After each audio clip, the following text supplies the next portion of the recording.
오늘 이 시간 하나님의 위로와 긍휼과 자비하심이 여러분의 삶 가운데 오늘도 예배하는 우리 모두 가운데 임하기를 간절히 소원하고 축복합니다. 우리는 지난 한 주간 계속해서 듣게 되어지는 그러한 소식이 있습니다. 그건 뭐냐면 이태원 참사에 대한 소식들입니다. 참으로 안타깝고 정말 죽지 말아야 될 이 땅의 젊은이들이 100여 명이나 넘게 죽게 되어지는 그러한 소식을 들으면서 마음이 많이 무겁고 힘들고 어려운 가운데 있습니다. 온 나라가 애도하며 애통한 가운데 있는 줄로 압니다. 또한 이번 계기를 통하여 우리 한국 교회들도 또한 젊은이들을 위하여 또한 이 땅에 정말 기독교 문화를 위하여 함께 고민하고 기도하고 또 그것을 위하여 애쓰는 우리 모두가 되어야 될 줄로 믿습니다.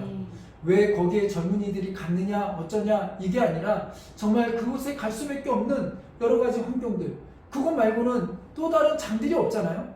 기독교 문화에 장이 없어요. 모이자고 할 때, 모아자고 할 때 그것들을 우리 젊은이들에게 제시하고 그것들을 이끌어갈 수 있는 건전한 기독교 문화들을 우리가 형성하고 이끌어갈 수 있도록 우리가 책임 있게 기도하고 또 다음 세대를 위하여 정말 애통한 마음으로 품고 기도할 수 있는 그런 계기가 되기를 간절히 소원합니다. 이와 같이 우리는 때로는 듣고 싶지 않지만 슬픈 소식을 들을 때가 있어요. 그럴 때 마음이 참 힘들죠. 근데 오늘 본문에 보면 예수님도 이와 같이 슬픈 소식을, 애통한 소식을 듣게 됩니다. 오늘 13절에 이렇게 소개가 되어집니다. 예수께서 들으시고 배를 타고 떠나 따로 빈들에 가시니. 예수님이 어떤 소식을 들으시고 따로 빈들로 가셨다라는 거예요. 그럼 이때 예수님이 들으신 소식은 무엇일까요? 그것은 13절 이전에 있는 말씀인데 어떤 소식이냐면 바로 세례 요한이 죽었다라는 소식이에요. 세례 요한이 어떻게 죽게 되었을까요? 그 배경은 이렇습니다. 당시 로마는 이 많은 전복 정책으로 인하여 많은 땅들을 정복하고 다스리었어요. 그래서 지역들을 나눠서 지역의 왕을 세웠는데 그게 분봉왕이에요. 그 분봉왕 중에 헤롯이 있는데 헤롯이 유대 지역이나 이 지역을 다스립니다. 근데 이 사람이 자기 동생 빌립의 아내를 이제는 취하게 되어진 거예요. 그 아내 그 헤롯디아를 취한 거예요. 그러니까 말 그대로 불륜이죠. 자기 동생의 아내를 이렇게 자기 아내로 삼았어요. 그런데 이 빌립은 그 동생은 세력이 약하고 힘이 없으니까 그냥 모른 척 아무 일도 없는 척 그리고 넘어가 버린 거죠. 자기 아내를 빼앗겼는데. 그런데 이 소식을 듣고 이 사실을 알고 세례 요한이 가만히 있지 못하고 그것을 향하여 책망한 거죠. 그러니 뭔가 되게 많이 불편하겠죠. 그래서 헤롯 왕이 이제는 감옥에 가뒀어요. 사실은 죽이고 싶었지만 죽일 수가 없었어요. 왜요? 세례 요한을 따르는 무리들이 많기 때문에 그들이 또 어떻게 될지 모르니까 워낙 많은 사람들에게 인지도를 받고 있고 많은 사람들이 세례 요한을 따르기 때문에 죽이지를 못하고 감옥에 가둬놨어요. 그런데 그거를 이렇게 지켜보던 그런 헤로디아가 마음이 안 편한 거죠. 어떻게든 분이 안 풀리니까 이 세례 요한을 죽여야겠는 거예요. 그래서 어떻게 했냐면 나름대로 계획을 세운 거죠. 이 헤롯 왕 때, 이 헤롯 왕이 생일이 이제 있는데 그 생일 때 헤로디아의 딸이 나와서 춤을 추게 됩니다. 생신을 축하드리는 의미에서 왕을 위하여 춤을 추게 돼요. 그러니까 요즘 어떻게 보면 걸그룹들 막 춤추고 이런 것처럼 그 생일날 그 잔치상 앞에서 딸이 막 춤을 춥니다. 그러니 이 헤롯 왕이 마음이 흡족하고 기뻤던 거예요. 어떻게 보면 이렇게 자기가 억지로 뺏은 아내의 딸이 자기를 위하여 춤을 춰주고 자기 생일을 위하여 이렇게 춤을 춰주니까 너무 흡족한 나머지 너의 소원을 들어주겠다 이렇게 얘기한 거죠. 근데 이미 그 어머니 헤로디아와 짜고서는 얘기가 다 된 거예요. 소원을 물을 때 그 소원을 뭘 요구했냐면 요한의 머리를 원한 거예요. 요한의 죽음을 원한 거예요. 그래서 왕이 모든 사람 앞에서 한 말이니 이거를 어길 수도 없고 어떻게 할 수도 없으니까 정말로 요한의 머리를 잘라서 은쟁반에 담아가지고 주게 된 거죠. 그렇게 세례 요한은 순교하게 되어집니다. 그리고 그 소식을 제자들을 통하여 누가 듣게 돼요? 예수님이 듣게 되죠. 예수님과 세례 요한의 관계는 인간적으로는 친척의 관계예요. 사촌의 관계예요. 그리고 영적으로는 어떤 관계입니까? 예수님의 길을 예비했던 그러한 선지자예요. 하나님 앞에 귀하게 쓰임받았던 선지자예요. 그러니까 하나님이 얼마나 사랑하시고 긍휼히 여기셨겠어요. 그런 세례 요한이 이제는 순교하게 되었다는 소식을 예수님이 들은 거예요. 그러니 인간적으로나 영적으로나 얼마나 마음이 힘드셨겠어요. 마음이 공고하죠. 그런데 그 공고함을 가지고 오늘 예수님은 어디로 가십니까? 배를 타고 빈들로 가시는 거예요. 왜요? 거기서 세례 요한을 애도하기도 하고 그 힘든 마음을 다 하나님께 쏟아놓기 위하여 그 단절하고 세상과 단절하고 무리들과 단절하고 빈들로 홀로 가시는 거죠. 때로는 우리 안에도 힘들고 어려울 때, 때로는 우리가 감당할 수 없는 그러한 일들이 우리 가운데 벌어질 때 우리는 어디로 나아갑니까? 우리는 어떻게 반응하고 있습니까? 우리 한 번쯤은 생각해 봐야 될 필요가 있습니다. 우리의 반응은 무엇인가? 우리의 반응도 주님을 따라 정말 세상을 위하여 우리의 공허함을 세상에 어떠한 방법으로 그것을 풀려고 애쓰는 것이 아니라 하나님의 방법으로 풀기를 원하고 때로는 하나님 앞에 나아가 하나님과 결단하며 풀어내는 그런 은혜가 있기를 간절히 소원합니다. 어떠한 일이 닥칠 때 이것을 누구에게 가서 도움을 요청해야 누가 이거를 풀어줄 수 있을까? 그런 사람을 의지하거나 어떤 다른 것들을 의지하기 이전에 하나님을 의지하고 하나님께 나가 기도할 수 있는 그런 우리들이 되길 원하고 그런 믿음의 반응이 일어나기를 원합니다. 그렇게 예수님은 배를 타고 떠나 빈들로 가시는 거예요. 그런데 참 재밌는 사실은 뭐냐면 그 소식을 듣고 예수님도 홀로 있고 싶어서 간 건데 그것도 모르고 예수님이 어디로 간다라는 소식을 듣고 많은 무리들과 제자들이 또 예수님을 따르기 시작해요. 거기까지 쫓아오기 시작하는 거죠. 참 눈치 없어요. 그죠?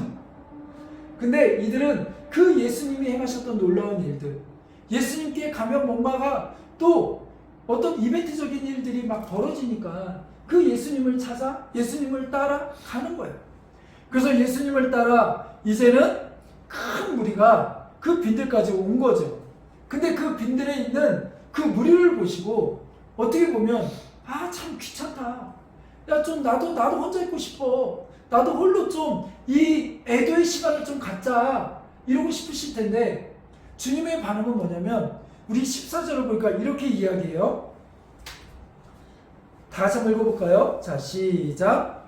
예수께서 나오사 큰 무리를 보시고 불쌍히 여기사 그 중에 있는 병자를 고쳐 주시니라. 아멘. 여기서 우리는 하나님 아버지의 마음을 볼 수 있고 예수님의 사랑을 우리는 깨달을 수 있어요. 예수께서 나오사 큰 무리를 보시고 지금 어떤 상황에 예수님이 너무나 마음적으로나 심적으로 힘든 상황인데 그것도 눈치채지 못하고 우르르 따라오는 그 큰 무리를 보시고 예수님의 반응은 귀찮다가 아니라 좀 나 좀 내버려 둬라가 아니라 뭐라고 얘기하셨어요? 불쌍히 여기사. 불쌍히 여기사. 예수님은 그들을 보시고 불쌍히 여기셨다라고 이야기하세요. 그것이 하나님 아버지의 마음이에요. 오늘 그 영적인 지도자를 잃어버린 그 무리들, 그런데 그들은 그것도 알지 못하고 이렇게 따라 우르르 몰려다니는 그 무리들을 보고 어떻게 보면 사지분간 못하는 그들을 보고 안타까우신 거죠. 그 마음이 국률이 생기기 시작하신 거예요. 근데 이게 바로 부모의 마음이고 아버지의 마음인 것을 여러분 기억하시기 바랍니다. 우리가 아이를 낳으면 아이를 키우다 보면 어린아이 때 아이들이 갓난아이 때 보면 맨날 때 되면 웁니다. 똥 싸면 울고 배고프면 울고 뭔가 불편하면 웁니다. 그때 이 아이가 울 때 부모를 바라보면서 아유 엄마 지금 나 낳고 몸도 힘든데 엄마를 생각해서 내가 울면 안 되지 이런 아이 하나도 없어요. 어때요? 그런 건 상관하지 않아요. 그냥 배고프면 우는 거고 불편하면 우는 거예요. 언제까지요? 그게 해소될 때까지. 그러면 그 울음소리를 듣고 엄마는 아빠는 잠에서 자다가도 깨서 그 아이가 뭐가 불편한지 살핍니다. 배가 고프면 분유를 타거나 모유를 먹이고 그때 자기 몸이 깨어져라 때로는 온몸이 뼈가 다 분리되는 듯한 그런 아픔과 고통 속에 있다 할지라도 그 아이를 위하여 젖을 내어주고 때로는 그 아이를 위하여 눈을 비비고 눈도 잘 못 뜨고 제대로 잘 걷지도 못하는데 뒤뚱뒤뚱 걸어가서 어떻게 해요? 억지로라도 그 눈을 뜨고 분유를 타고 기저귀를 찾아 그것을 갈아줍니다. 그게 아버지의 마음이고 어머니의 마음이에요. 그게 부모의 마음이에요. 그래서 성경은 하나님과 우리와의 관계를 부모와 자녀의 관계로 많이 묘사해 놓으셨어요. 마치 부모가 자녀를 바라볼 때 기쁨을 이기지 못하는 그러한 마음으로 스바냐에서 뭐라고 그래요? 기쁨을 이기지 못한다. 내가 너희를 바라보는데 기쁨을 이기지 못한다. 그냥 바라만 봐도 너무 좋은 거죠. 너무 기쁜 거죠. 그게 하나님 아버지의 마음이에요. 또 하나님 뭐라고 이야기해요? 구하는 자에게 찾는 자에게 하나님 좋은 것을 주신다. 근데 그러면서 덧붙인 얘기가 뭐예요? 자녀가 좋은 거를 달라고 하는데 떡을 달라고 하는데 배고파서 떡 좀 주세요 하는데 돌멩이를 주는 부모가 어디 있겠느냐. 생선을 달라 하는데 뱀을 줄 부모가 어디 있겠느냐 라고 이야기하세요. 또한 예수님 뭐라고 그러세요? 때로는 부모가 세상의 부모가 너희를 잊을지라도 하나님은 결코 하나님의 자녀들을 잊지 아니하신대요. 저는 근데 그때 그 성경을 읽을 때 어떻게 부모가 자녀를 잃어버려 부모가 어떻게 자녀에 대한 사랑을 저버려 이렇게 생각했거든요. 근데 요즘은 하나님께서 왜 그렇게 말씀하셨는지 이해가 되더라고요. 요즘은 보니까 상담을 하고 또 여러 가지 이렇게 신앙적인 여러 가지 돌봄이나 이런 걸 하다 보면 정말 생각지 못한 부모들이 너무나 많습니다. 옛날에는 부모와 자녀는 꼭 같이 있어야 된다고 생각했어요. 캐나다에서 유학할 때 홀로 온 아이들을 볼 때 정말 저 아이들에게 지금은 공부보다 부모가 더 필요한데 이런 생각을 해서 정말 자녀들은 부모가 키워야 된다고 생각했어요. 그래서 캐나다에서 돌아와서 사무엘을 열 때도 때로는 종종 여기 기숙사 없냐고 이야기하면서 했던 부모님들이 계실 때 이렇게 저희는 아이는 정말 부모 손에서 키워야 된다고 부모 손에서 자라야 된다라고 이렇게 이야기하면서 기숙사를 일부러 열지 않을 때도 많았어요. 일부러 열지 않았어요.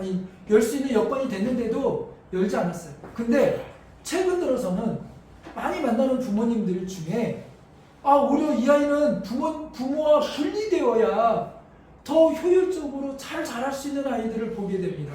부모 때문에 이 아이들이 어려움을 겪고 문제를 겪는 부모들이 있습니다. 때로는 부모 교육을 하다 보면 부모가 뭐라고 이야기하냐면 반응이 그렇죠. 제가 이렇게 해서 더 돌봐야죠. 헌신해야죠. 이 아이를 내가 품어야죠. 이렇게 나오는 게 아니라 이게 당연한 건데 너무나도 황당하게 나도 못 받은 그 사랑을 내가 왜 해줘야 되는데요. 나도 어렸을 때 방치되고 이렇게 부모한테 잘해서 이렇게 자랐는데 내가 쟤한테 어떻게 그렇게 해줍니까? 부모의 사랑을 인하여 뻥 뚫린 마음으로 그 자녀에도 동일하게 악하고 못되게 그렇게 대하는 부모가 너무나 많아요. 방치하는 부모가. 그래서 때로는 정말 이것이 부모와 분리되었을 때 정말 더 잘 자라는 아이들을 보게 돼요. 한 달씩 이렇게 캠프로 때로는 데려가서 그 아이들을 양육할 때 그 아이들이 삶이 바뀌는 것들을 너무나 많이 봐요. 그러니까 정말 그 성경에서 말했듯이 인간들은 우리의 삶들은 점점 가정이 깨어지고 가정의 틀이 벗어나고 부모와 자녀의 관계들도 부모는 자녀를 자신의 목숨보다 더 귀하게 여기는 게 아니라 목숨을 내어놓고 그 자녀들을 잘 기르고 이렇게 돌보는 그런 부모들도 있지만 반대로 자신의 이익을 위하여, 자신의 삶을 위하여 자녀를 버리는 부모들도 너무나 많다는 거죠. 그런데 중요한 사실은 뭐냐면, 인간의 부모는 그렇게 한다 할지라도, 철륜을 깨어버린다 할지라도 우리 하나님 아버지께서는 그렇게 하지 아니하신다. 우리 하나님 아버지께서는 우리를 사랑하시고 끝까지 품으시며 포기하지 아니하시는 하나님이라는 거예요. 끝까지 우리를 지키시는 분이라는 거예요. 우리가 물 가운데를 지난다 할지라도, 불 가운데를 지난다 할지라도 끝까지 우리와 동행하시며 우리와 함께 하시며 우리를 지키시는 하나님, 그분이 우리의 하나님 아버지라는 것을 여러분 기억하시기 바랍니다. 그 하나님이 오늘 정말 철없이 아무 생각 없이 예수님을 따르는 그 무리들을 바라보고 어떻게 하신다고요? 긍휼히 여기신다고요. 불쌍히 여겨주신다고요. 그리고 그들의 병을 고쳐주세요. 그 하나님이 오늘 우리 하나님이에요. 그 하나님이 오늘 우리를 보시고 어떻게 여기실까요? 그 하나님이 우리를 바라보시는 시선은 어떨까요? 우리가 그 하나님 바라볼 때는 아유 벼루 똥 낯짝이 있지, 내가 또 하나님 앞에, 우리는 그럴 수 있지만 때로 우리도 하나님 앞에 정말 낯두껍게 하나님 앞에 아무 일 없듯이 내가 하나님께 나아갈 수 있지만, 하나님은 우리를 향하여 늘 어떻게 바라보세요? 긍휼히 여겨주시고 품에 안아주시고 우리를 기다리시며 우리의 인생을 품어주시는 하나님이시라는 거예요. 그렇기 때문에 우리는 계산할 필요 없어요. 그냥 하나님께 나아가 주여 주여 기도하고 주님을 부르며 그 품에 안기면 되는 거예요. 그것이 오늘 우리와 하나님과의 관계예요. 하나님 아버지의 마음으로 하나님 우리를 긍휼히 여겨주세요. 불쌍히 여겨주세요. 오늘 여러분 안에 여러 가지 힘듦과 애씀과 때로는 여러분의 삶에 무엇이 있다 할지라도 힘들고 공부하고 그대로 하나님께 다 풀어내보세요. 육신의 부모는 귀찮다 할 수도 있고, 때로는 육신의 부모는 해줄 게 없어서 안타까워할 수도 있고, 또 우리의 친구들은 야 너 나 좀 귀찮게 하지 마 할 수 있지만, 하나님은 어떠한 것이라도 다 품어주시고 고치시고 치료하고 응답하시고 위로하시고 해결책을 내시며 우리와 함께하여 주실 줄로 믿습니다. 오늘 그 하나님이 그 무리를 보시는 그 시선, 불쌍히 여기시고 병자를 고치시듯 오늘 우리를 불쌍히 여기시고 치유하시고 회복하실 줄로 믿습니다. 그 믿음의 하나님이 오늘 우리의 하나님이세요. 그 무리들이 예수님께 나와 그렇게 함께합니다. 주님과 함께합니다. 그러다 이제 시간이 되어서 해가 저물게 되어지고 이들이 허기를 느끼는 시대가 되었어요. 그러자 제자들이 이제는 이거를 수습해야 되니까 이들을 다 어떻게 해요? 먹일 수가 없잖아요. 여자와 아이를 빼고도 5,000명이니까 여자와 아이들까지 치면 거의 뭐 10,000명에서 한 15,000명 되는 거 아니에요? 그러면 그 많은 우리가 10,000명, 15,000명 이러니까 그렇지, 생각해 보세요. 5,000명만 해도요 어마어마한 숫자입니다. 100명씩 무리 지어가지고 100명 정도는 우리가 대충 볼 수 있잖아요. 10명씩 10명에서 이렇게 100명이 몇 그룹이 있는 거예요? 몇 그룹? 50그룹. 그죠? 어마어마한 숫자예요. 근데 그들을 다 어떻게 해요? 먹인다고 생각해 보세요. 오늘날처럼 전화법, 주문이 이렇게 배달이 자유로운 나라고 뭐 여기요, 배달의 민족 이런 게 있는 것도 아니고 그게 민족이 있다고 생각해 보세요. 5,000명, 10,000명 이렇게 되는 걸 어디서 배달을 할 것이며 돈이 어디 있습니까? 그죠? 그럼 다 어디서 만들어야 되겠어요? 그래서 제자들은 각계 전투해야 합니다. 예수님 다 흩으십시오. 다 각자 가서 자기 먹을 거 알아서 해결하고 오라고, 다 각자 가라고 해요 예수님. 근데 예수님 뭐라고 그래요? 그 긍휼의 마음에, 그 안타까운 마음에 그들을 보내지 아니하시고 뭐라고 묻습니까? 야 지금 그렇게 갈 것 없다. 너희가 먹을 것을 주라, 이렇게 얘기하세요. 너희가 주라.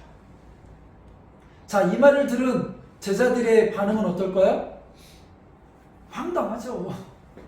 지금 자기들이 수습이 안 돼서 이 많은 무리들을 흩어서 좀 보내자고 하는데 예수님은 뭐래요? 보내지는 않겠다고 하시고 그 다음에 방법이 뭐예요? 야, 니네가 줘. 니네가 줄 수 있어. 이렇게 얘기해요. 그러니까 제자들이 뭐라고 얘기합니까? 너무 답답한 거죠. 예수님!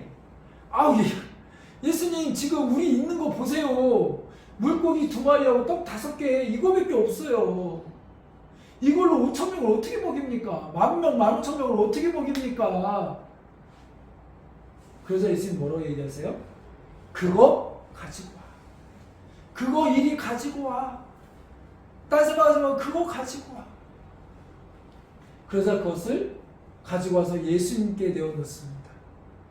오늘 찬양의 고백과 같이 정말 너무나 작은 물고기 2마리, 너무나 작은 떡 5개. 그거 가지고 몇 명이 먹으면 몇 명을 먹일 수 있겠습니까? 근데 주님은 그것을 가져오게 하시고 그 작은 그 도시락 그걸 가지고 축사하시고 그것을 떼어 나눠주기 시작하십니다.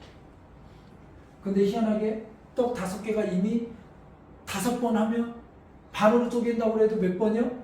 10번 하고 나면 끝나야 되는데 뭐 4조각 한다고 해도 20번 하면 끝나야 되는데 계속해서 남으시는 거예요. 마치 기름병이 그릇에다 붓는데 그릇이 다 찰 때까지 끊이지 아니었던 것처럼 계속 나오는 그런 병처럼 계속해서 떼는데 그대로 계속해서 떼어지는 거예요. 이와 같이 놀라운 기적과 놀라운 일을 예수님께서 하셨다라는 거죠. 누구를 위해서요? 누구를 위해서? 그 수많은 군중들을 긍휼히 여기시는 하나님 아버지의 마음으로 그들의 필요를 채우시고 그들에게 하나님이 어떤 분인지 알려주시기 위해서 예수님은 이와 같이 행하셨다라는 거예요. 오늘 주님의 마음은 동일합니다. 이태원 참사의 그 수많은 무리들을 바라볼 때 주님의 마음은 어떤 마음일까요? 긍휼의 마음이죠. 우리 주변을 바라볼 때 예수님을 믿지 않는 수없이 많은 무리들이 있습니다. 그들을 바라볼 때 하나님의 마음은 어떨까요? 우리에게 상담을 받으러 오는 그 아이들, 자기의 생활이 조절되지 않아서 학교를 어떻게 갈 수 없는 그 아이들의 마음은 어떨까요? 그들을 바라보는 부모의 마음은 어떨까요? 또한 자기의 성 정체성과 여러 가지 많은 것들이 혼란이 오면서 어찌할 바를 알지 못하는 그런 수없이 많은 젊은이들의 마음의 삶은 어떨까요? 정말로 안타깝고 힘든 이들이 너무나 많습니다. 하나님 아버지의 시선으로 보면 긍휼히 여기는 그런 긍휼히 여김을 받아야 되는 그 수없이 많은 영혼들이 있단 말이죠. 그 영혼들을 하나님은 이제 정말 그 적은 도시락을 내어놓는 것 같이 우리들을 통하여 하나님은 일하시기를 기뻐하시고 그 영혼들을 치료하기를 원하시고 회복하기를 하나님 원하신다는 거예요. 오늘 이 땅에 있는 한국의 교회들을 이 일을 위하여 세우신 것이고 한국 교회들이 내어질 때 하나님은 일하실 줄로 믿습니다. 우리 교회는 작은데요. 우리 교회는 너무나도 인원이 적은데요. 우리 교회는 당장 자립도 못했는데요. 그것이 중요한 것이 아니라 그렇게 따지면 예수님께서도 제자들에게 한 1억씩 갖고 와라, 떡 100개씩 갖고 와라 이렇게 요구하지 않으셨겠습니까? 주님이 숫자 계산을 못해서 이 수만 명을 먹이실 때 떡 5개와 물고기 2마리 그거 괜찮다고 가져오라고 하셨을까요? 말도 안 되는 거 아시죠? 그렇지 않습니까? 말도 안 되는 거 아시죠? 만약에 그렇게 계산적으로 하셨다면 제자들 반이 어부예요. 12명 중에 5명이 어부잖아요. 왜 그렇게 비효율적으로 부르셨겠어요?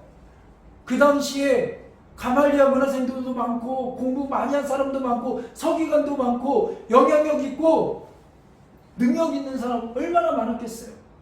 근데 왜 그렇게 부르셨겠어요? 주님에게는 그 수가 중요하지 않기 때문에 그래요. 그들의 능력이 중요하지 않기 때문에 그래요. 그것을 통하여 하나님이 일하심을 보게 보게 하시고 하나님의 능력을 보여주시고 그 능력이 어디를 향하여요? 불쌍하고 긍휼히 여김을 받아야 되는 그들을 향하여 하나님 쏟아부으시는 하나님의 능력을 보여주시기 위함이에요. 그 역사를 보여주시기 위함이에요. 그것을 위하여 하나님은 오늘 우리에게 요구하시는 거예요. 나와 함께하자. 내가 너를 통하여 일할 거야. 오늘 사랑하는 함께하는 교회야, 우리 사랑하는 함께하는 성도들아, 우리 사무엘 친구들아, 내가 너희를 통하여 일할 거야. 우리 함께하는 심리상담센터야, 내가 너희는 비록 작지만 어떻게 보면 늘 적자고 늘 어떻게 보면 감당할 수 없는 그 일이지만 아무리 생각해도 적자를 볼 수밖에 없는 그런 상황이지만 수입보다 지출이 더 많은 구조지만 하나님이 기뻐하시고 하나님이 일하시기에 주판을 다 뒤엎고 시작하기를 원하시는 거예요.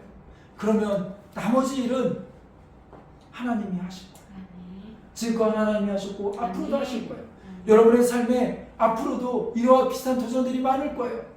도저히 계산이 되지 않는, 도저히 납득이 되지 않는, 그러나 그럴 때 믿음으로 하나님이 확신을 주시면 주님과 함께 그것을 믿음으로 내어놓는 헌신이 있기를 간절히 소원합니다. 이 정말 큰 TV 모니터도 우리 졸업생들이 헌신으로 내어놓았는데 정말 이거를 통하여 하나님 기뻐하실 줄 믿고 또 하나님이 또 후배들이 귀하게 사용할 때 또 하나님 더 큰 놀라운 축복과 은혜를 부어주실 줄로 믿습니다. 이렇게 교회는 하나님의 일은 헌신들이 모여서 역사가 일어나는 줄로 믿습니다. 그래서 상담을 할 때도 때로는 무료 상담을 하게 되어지고 때로는 형편껏 그냥 상담을 진행하고 주판을 뒤집어 엎고 그렇게 시작되는 거예요. 사무엘도 그렇고 함께하는 교회도 그렇고. 왜요? 우리한테는 적은 물고기와 떡을 내어놓는 것 같은 심령인 거고 중요한 것은 이것 갖고 무엇을 할 수 있지? 우리는 정말 너무 작은데 그런 하나님은 적다고 얘기하지 않으세요. 왜요? 여러분 바닷물이 이렇게 크게 있는데 거기다 물방울 한두 방울 딱딱 떨어뜨린다고 그게 뭐 티나 나겠어요? 어떻게 보면 그와 같은 거예요. 하나님이라는 거대한 바다가 있어요. 그 바다로 이 세상을 덮기를 원하고 우리의 삶을 덮기를 원하고 이 세상에 펼쳐지기를 원하세요. 근데 그것을 하나님이 이미 혼자 충분히 덮으실 수 있지만 그 일에 우리에게 자꾸 물방울 떨어뜨리라는 거예요. 우리가 함께 하자고 하시는 거예요. 그게 적은 물고기를 드리는 헌신인 거예요. 하나님은 그렇게 일하기를 원하십니다. 그때 얼른 계산하지 말고 그 바닷물의 풍도 우리의 모든 것을 내어놓기로 합니다. 그러면 하나님의 놀라운 일을 보게 될 줄로 믿습니다. 그리고 보니까 그렇게 먹이고도 어때요? 이제는 말도 안 되게 12바구니나 남게 되었대요. 더 남는 역사, 더 남는 은혜, 그것이 오늘 우리의 삶 가운데 펼쳐질 줄로 믿습니다. 우리의 사역들 가운데 펼쳐질 줄로 믿습니다. 여러분의 삶이 펼쳐질 줄로 믿습니다. 그냥 있으면 펼쳐지지 않아요. 어떻게 할 때요? 내어놓을 때. 여러분은 내어놓는 사람이 되겠습니까? 아니면 그냥 자리에 앉아 먹고 마시는 사람이 되겠습니까? 이왕이면 헌신하며 내어놓는 우리의 삶이 되길 간절히 소원합니다. 그리고 그것을 우리 주변에 정말 불쌍히 여기고 긍휼히 여겨야 되는 사람들에게 흘려보낼 수 있는 우리들이 되길 원합니다. 때로는 왜 나만 이렇게 섬겨야 되나? 어떻게 보면 저들이 나보다 더 잘 사는 것 같고 저들이 더 나은 것 같은데 근데 중요한 사실은 뭔지 아세요? 물질적으로나 환경적으로는 그럴 수 있지만 영적으로는 하나님과의 관계 속에서는 그들보다 내가 더 친밀하기 때문에 하나님과 내가 더 친하기 때문에 하나님이 나를 통하여 그들을 회복하고 일하기를 원하시는 거예요. 그것을 나에게 느끼게 하셨다면 깨닫게 하셨다면 그것이 나의 사명이고 내가 해야 될 일인 줄로 믿습니다. 아멘. 그 믿음을 가지고 우리의 삶을 사명을 감당하는 우리 삶이 되길 간절히 소원합니다. 아멘. 우리 같이 합심해서 기도하겠습니다.